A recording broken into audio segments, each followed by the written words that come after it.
தோழர்களுக்கு வணக்கம். அம்மா கர்ப்பப்பை எடுத்திருந்தா உங்க அண்ணனான சீமான் இன்னைக்கு தேவையா பையங்கிற பேரோடு வாழ்ந்துட்டு இருப்பான்.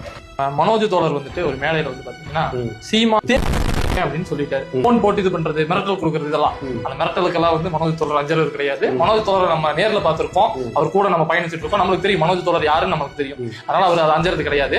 அந்த புள்ளியில இவங்க நடத்திட்டு இருக்காங்க. நம்ம அவங்களுக்கு எல்லாம் என்ன சொல்லணும்னா, மனோஜ் தோழருடைய கால் கட்டவரில் இருக்க மைத்த கூட புடுங்க முடியாது அப்படின்னு தான் சொல்லணும். நாம் தமிழர் வந்துட்டு ஒரு இஸ்லாத்தை சேர்ந்த ஒரு பெண் வந்து பேசுறாங்க. என்ன பேசுறாங்கன்னா, உனக்கு எதுக்கு உங்க அம்மா ஈவேராவை பெற்ற அம்மா அதை செஞ்சிருந்தாங்கன்னா இந்நேரம் ஈவேரா தலைவலி எங்களுக்கு இருந்திருக்காங்க.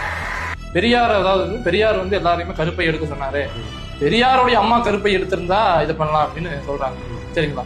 ஹனீஃபாவும் முகபத்தும் உட்காந்து பேசுறதுக்கு காரணம் பெரியார் தான் அப்படின்னு அந்த பொண்ணுக்கு நம்ம சொல்ல வேண்டிய கடமையும் பட்டிருக்கோம். இந்த வீடியோலயும் அதை சொல்லிருக்கோம். இல்ல, ஹனீஃபா முகபத்து மட்டும் இல்ல, அந்த பொண்ணே அங்க பேசுறதுக்கு காரணமே அவன் தந்தை பெரியார் தான். அதே புள்ளியில பாத்தீங்கன்னா ஒரு கோல்டு ஸ்மக்லிங் பண்ண ஒரு குடும்பத்துல இருந்து அந்த போல வந்து பேசுறான். நம்ம அவங்க என்ன சொல்லணும்னா, உங்களுக்கு இந்த நாம் தமிழர் கட்சிக்காரங்களுக்கே பாத்தீங்கன்னா அந்த பெரியாரை பத்தி பேசுறதுக்கு எந்த தகுதியும் இல்லை.